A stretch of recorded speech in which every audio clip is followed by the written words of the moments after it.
sporting, motivational, entrepreneurial, travel, music, also just have an interesting story. Welcome back to episode number 20 of the Frankly Nuts podcast. This week we're celebrating a bit of a milestone. We've hit 20. It's been a long time, 20 weeks now we've been going. So we asked you for your questions and you sent them in and we thank you for that. So Joe, do you want to explain the process of it tonight? How many questions there is? Basically questions and answers, simple as. So I think we have, how many do we have? 8 questions, short and sweet. Just basically we asked you what you want to hear, what you want to know about us, or any topic. Yeah, so we didn't make them up ourselves. Yeah. So Kev, let's get straight into it. Question number 1, what was the reasoning behind starting the podcast Frankly Nuts? It's a good question, we get asked it quite a lot. So I suppose there's a bit of a long story, there's a short story. You can shorten it. We'll shorten it massively. Yeah. So basically, we were going to go on an Erasmus in college in second semester to Utrecht. It's just 20 minutes outside of Amsterdam. And Joe came up with the idea of bringing a GoPro with him so we could just record some videos, some travel videos, and kind of document the whole experience. And then I kind of said, if we're doing that, why don't we start a podcast over there and kind of just let people know how we're getting on over there. And it's something we've always had an interest in, podcasts. And then we kind of just said, why not actually start a podcast before we go on the Erasmus? Mm-hmm. And then we kind of, at the time, we were kind of thinking, geez, yeah, good one, like, will we go through with it? And the more we looked into it, we did it. And here we are now, 20 podcasts deep. And we didn't end up going to Utrecht, which is the funny side of it, really.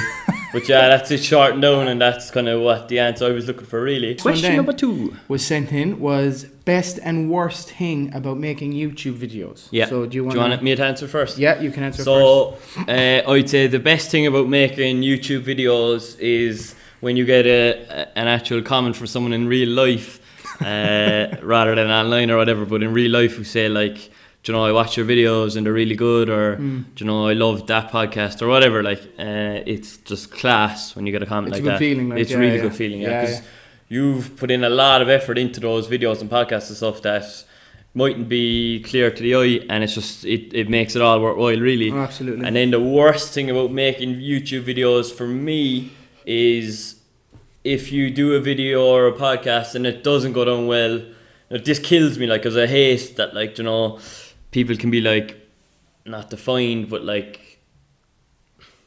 if we did a shit podcast, my morale would instantly be low. Like, if there was a poor reaction to it, my morale would definitely be lower the days following. Like, and that shouldn't be the way. Like, you know, I know. And that's the thing with social media. Like, you know, let's say you put up a picture on Instagram and it doesn't get the likes that you're thinking it's gonna get. Like, I hate the way that it can possibly make you feel a certain way when that's not the way it should be, like, you know.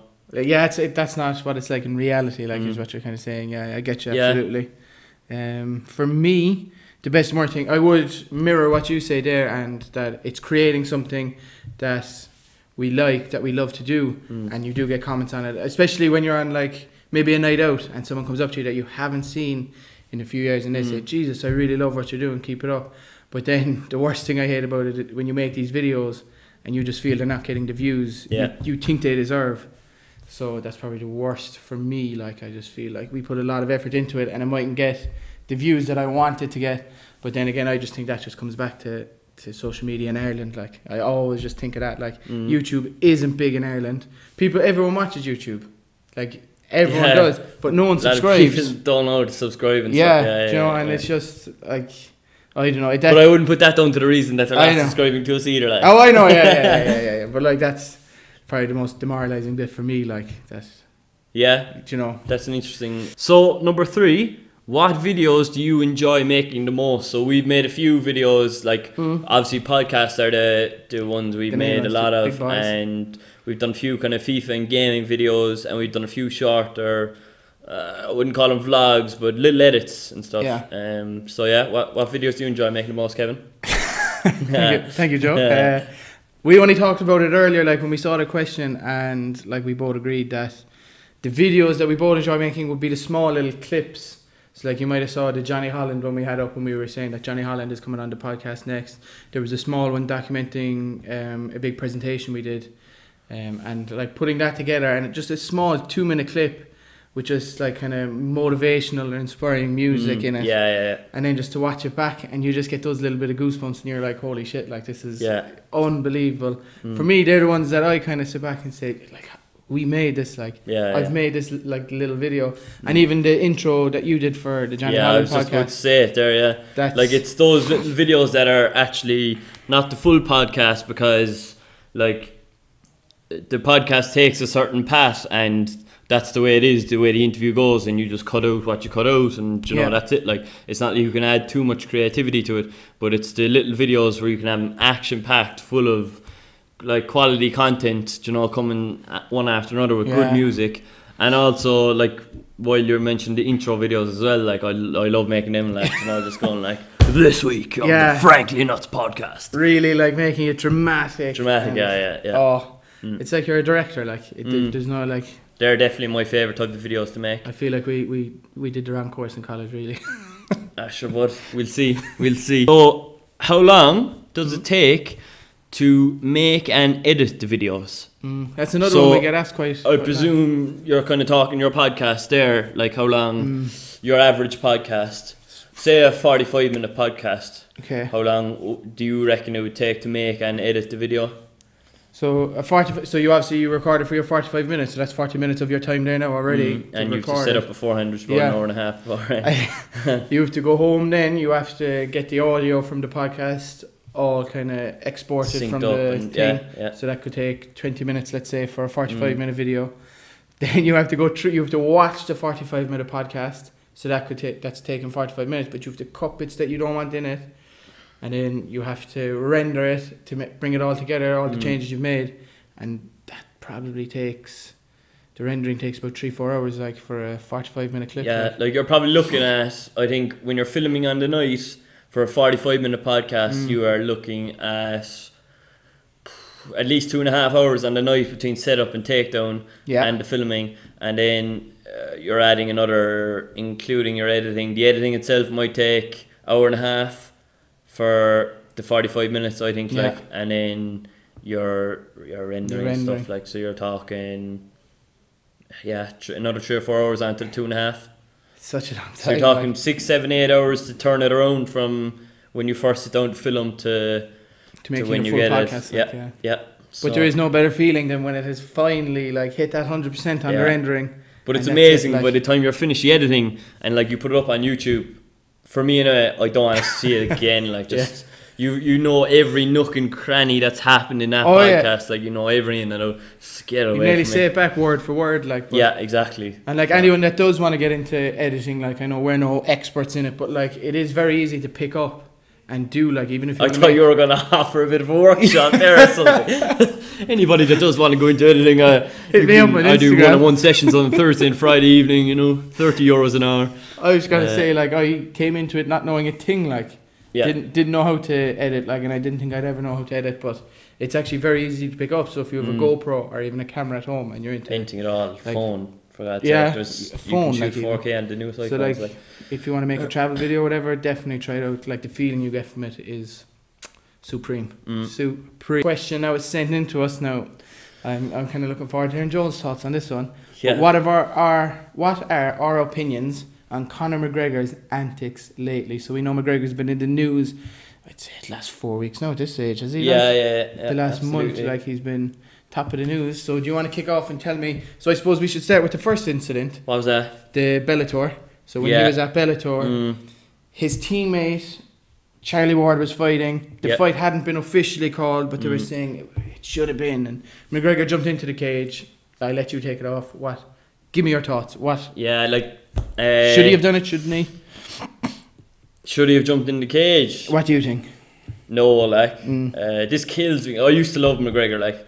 And, like, I still, as a fighter, love him, like... Yeah. You know? But, yeah, I jumped in the cage.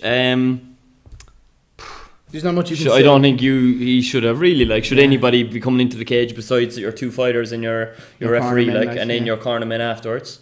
Do you know?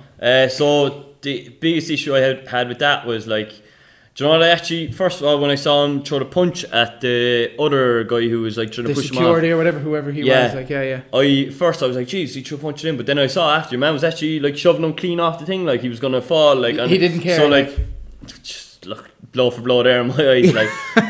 The issue with the ref, the biggest issue there for me is the fighter on the ground. He was like, just like clearly just like frazzled and whatever, been knocked out, whatever, and he's on the ground, and like then the scuffle happens with the ref, and the next thing McGregor stumbling and he falls over the fighter on the ground, the fellow who just lost, like, and that's just horrific watching for me. Yeah, like, it is disrespectful, like. It's the Conor show, really, like. Yeah, like the only thing, shouldn't have done it.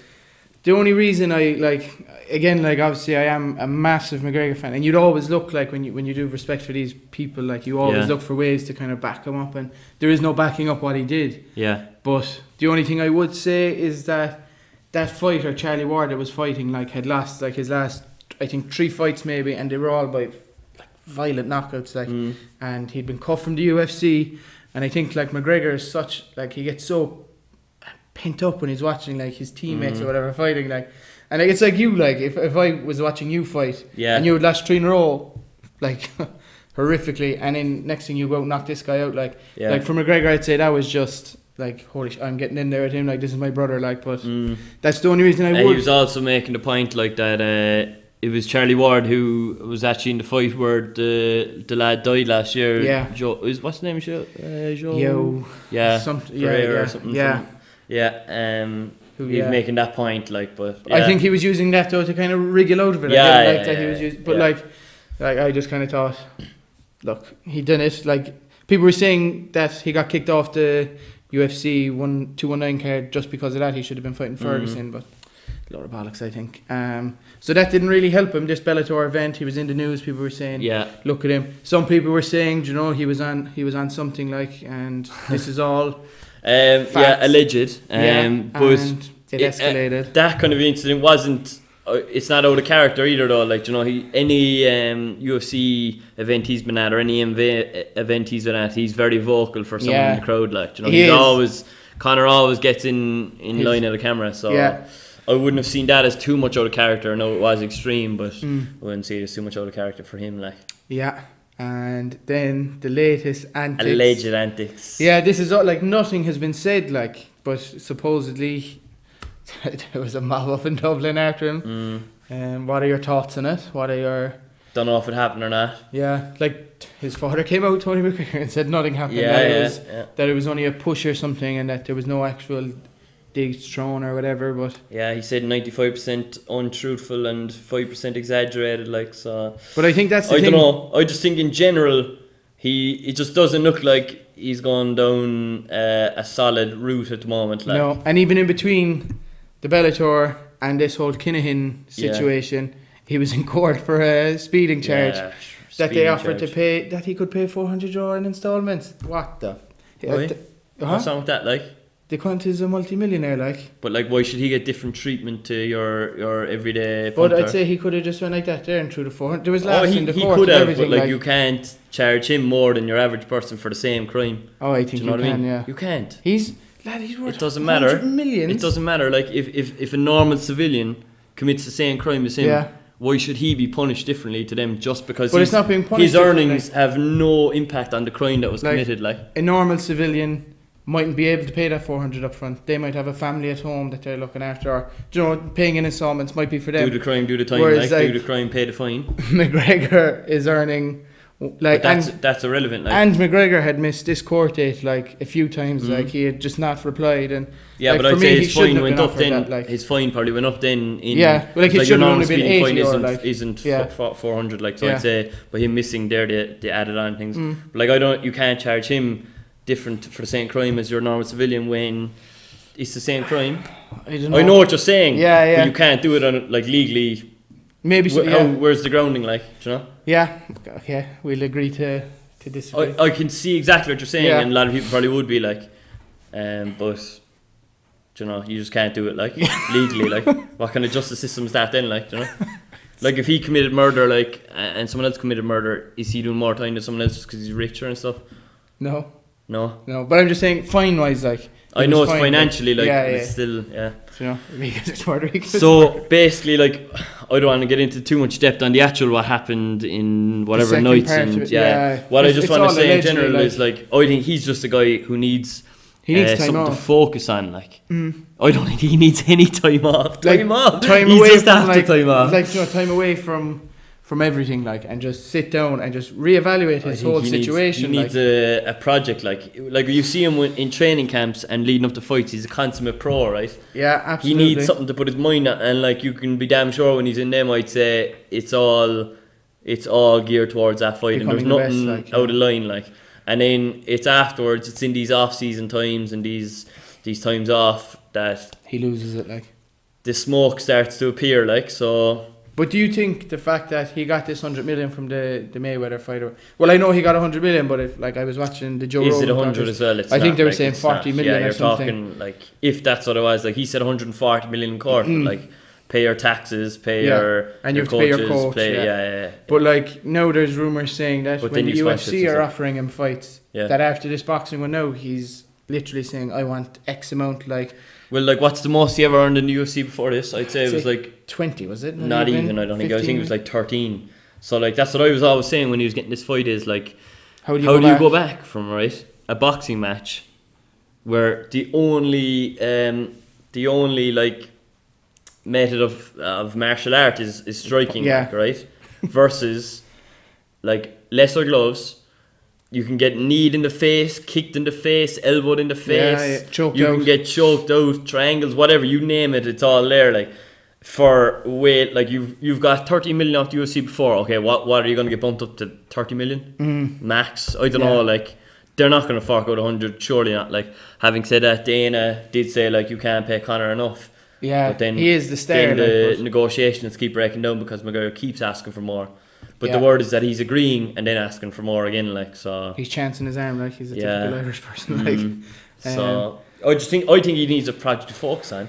He needs a fight, yeah. I wonder will he go back to boxing? Like, the money is there for him to make it. Like, he has that Paulie Malignaggi fight, Manny Pacquiao. I'd say he needs to go UFC first. If you're thinking money wise, UFC first, defend the belt, like, because otherwise he's gonna have to give it up. Like, he's gone about a year without it nearly now. Like, defend the belt. Probably a year and 2 weeks, like, it's over. Defend the belt there. He's never, like, what's he defended, like? But that's what I was just about to say. Like, can he be considered like one of the best champions in either weight class when he hasn't defended the belt? Like, I know he won the interim against Mendes and then he beat Aldo, but then he never defended the featherweight. No, he's won the lightweight. He's never defended it. You can't say that he is the best champion ever. Defending, like Aldo defended his belt. Holloway's defending his belt. Like, they're champions. Like, McGregor is a champion, but he's never you have to defend your belt to be a true champion. Like, and he's So he hasn't defended. Like, so I think the route is go back MMA, to Ferguson, UFC, Ferguson, defend your belt, hopefully defend it victoriously, and then if I was him, I'd look for Paulie Malignaggi or Manny Pacquiao. Take couple of 40-50 million. And then retire. Wait up, like, do you go back for a super fight with GSP or something? Look for big money from the UFC, like, that'd be the biggest of all time, I'd imagine, like. Yeah, well, it would be the biggest MMA fight ever, like, but money-wise, I'm sure, like, it would top all the PPV charts, pay-per-view charts. Pay-per-view? Yeah, I think it would as well. But geez, you could talk about McGregor for 2 hours straight, We'll have to move on from that one. There are opinions on it. He's not looking great lately, but hopefully he can turn it around. So the next question we had sent on to us was, personally, what is your biggest regret? Such a deep question, isn't it? You can almost just feel like deep the emotional music playing when the edit. That's it. Yeah. Bang the mic. Nice. So biggest regret personally. Do you want to answer it first? Do you want me? No, you work away, man. I've been like since I've seen this question, I kind of put a lot of thought into it for some reason. But I think that if I was to give an answer, I'd say that I don't have any regrets, because anything you do that you might think is a regret leads you to a situation where you're kind of thankful you went through that. So, like, I took a year out after the leaving cert, let's say, for example, did my leaving cert, and, like, throughout 6 years I was like, fuck, I'm not going to college. Like, college is a waste of time. I need to go up there and make money, start earning a living, and went working with my dad then for that year. Like, but during that year, like that really matured me. And then I said, you know what, you do need college. Like, you do need an education. And I went back to college, and I was happy that I did that. Like, and anything that's happened then in between, like I know, like I don't know, you might get injuries and something, you might regret them, or you might do something stupid. But anything you do, it leads you on to a better path, I think, and you should always, like, as cringy as it sounds now, I know, like, it's like deep hair, like, but everything happens for a reason, kind of thoughts, like. Yeah, but like everything happens for a reason. It molds your character, like. Yeah, like you should never regret anything, because it molds you as a person, like, and you went through that regret, and you've learned from it, and you move forward, like. So that's my answer in a nutshell, really. I'd be similar, really, like, I suppose, I don't know if it's a regret, like, but like a lack of maturity around the age of 18 to 21 or 2, like doing your leaving cert, like it definitely came at me way too early. I was not able to handle it, like, just in terms of self-discipline and stuff. And then went to college and had a couple of choices, whatever. More so went down the path of just going to college to hang around with the lads and have a good time, and that's all well and good, alright, but it's not productive, like, and I definitely wasn't mature enough to see it at the time, so I definitely ended up wasting a portion of my life there. But again, as you say, like it all, like everything that I'll do now, that actually plays a big part in your decision making going forward, and it definitely molds you as a character. So that's it, really. Similar, very, very similar paths there, like. I just think that's the outlook you need on life, like, you just get one shot at it, boy. Deep. You only get one shot. Do not lose your chance. So the next one, okay, so this is again, I like this one. So, what do I think are Joe's strong and weak points as a host, and what does he think are my strong and weak points as a host? So, like, we are no experts in hosting anything at all. We're just two novices, really, chancing our arm at it. Intermediates. But so, like, for Joe's strong point, I love that, like, when I'm sitting down on the podcast, he says, like, a lot of words that are a lot bigger in my vocabulary. Like, you have a lot, you up it really for me, and when I hear it, like, it gives me ideas to ask. So his questioning, I would feel, is a lot better than mine. And weak points. Surprising. For us, I would say a weak point, like, I'm not going to just single out him, because, like, I feel it's me as well. Like, if you go back and watch the first few podcasts, like, we just sat there and said yes, like, I just laughed. Like, there was no kind of engaging. And I feel like as it's gone on, and I know this is podcast 20, like, that we do get that, we have that engagement going now a bit more, and that we are stronger in that point, but I would say that was our weak point. Yeah, interesting. Jeez, I'm speechless. So Kev's strong point definitely is he's able to pick up very fast on what, like, the guest is saying, whether it's like, when they're talking to me, I find, like, that I'm almost thinking too much about what I want to say. You're definitely a better listener.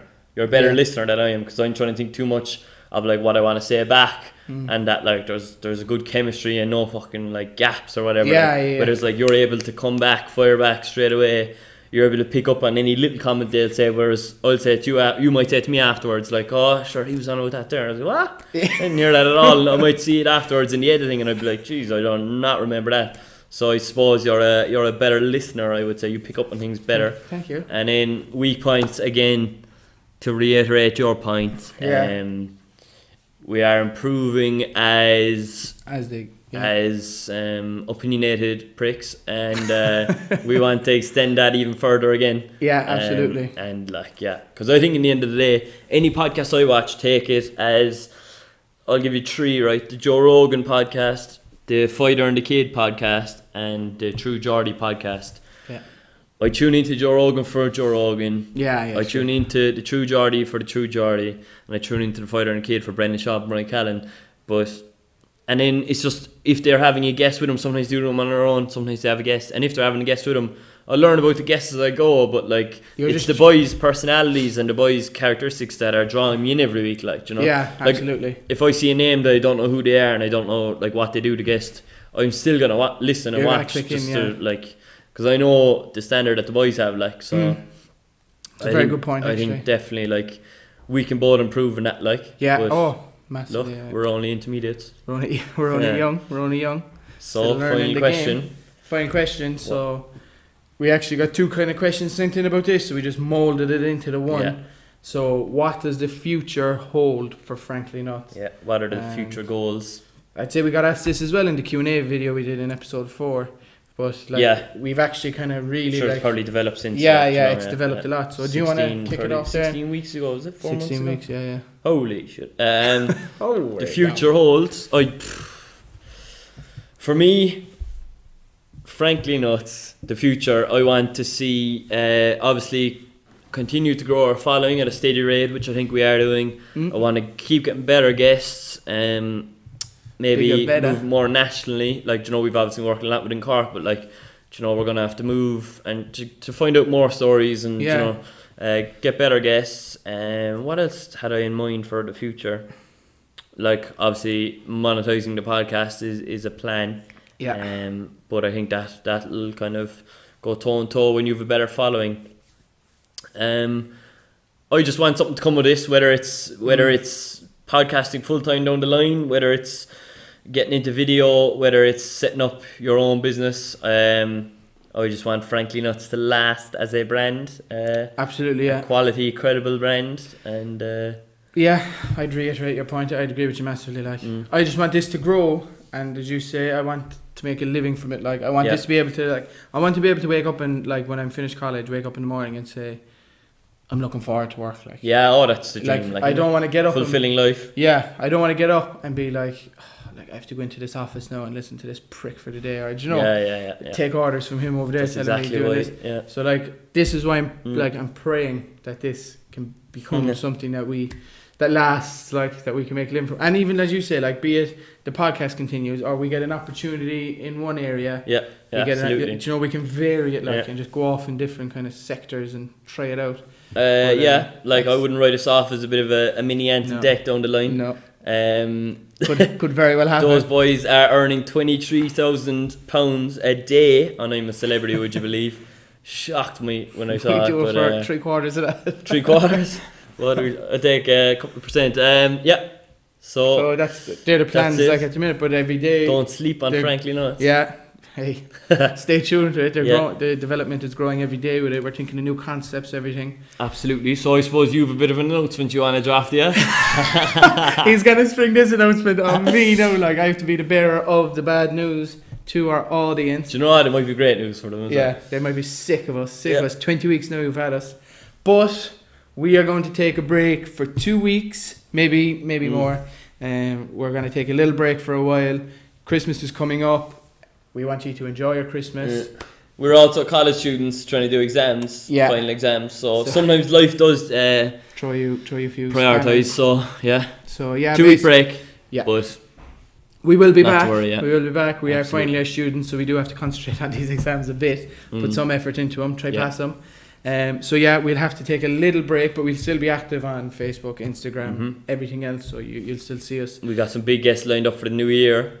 So stay tuned to that. Looking forward to bringing you guys some more of that. And so I suppose that's it. So before we go, we just want to say Happy Christmas to our beautiful audience, and just stay tuned. We will be back after Christmas. And thanks for tuning in. It's been a great year. It's been a great 20 weeks. Year. Like, all the support you've given us. A year ago, we would have no idea what lay in store. So thanks to everybody who has followed along and who is following along. And everybody who's been part of our journey. So we appreciate it. It's sentimental. We appreciate you guys.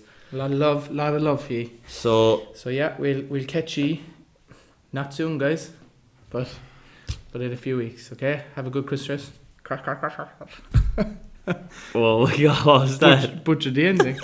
So guys, thanks for watching this week's podcast. We really appreciate it. If you're watching over on YouTube, be sure to click that subscribe button and even click the bell next to it. You'll get a notification each time the podcast goes live, which is every Sunday night at 7. Don't forget it. If you're watching over on Facebook, be sure to give the post a like and even a cheeky share. And why not like the page while you're at it and even invite some friends. Thanks guys.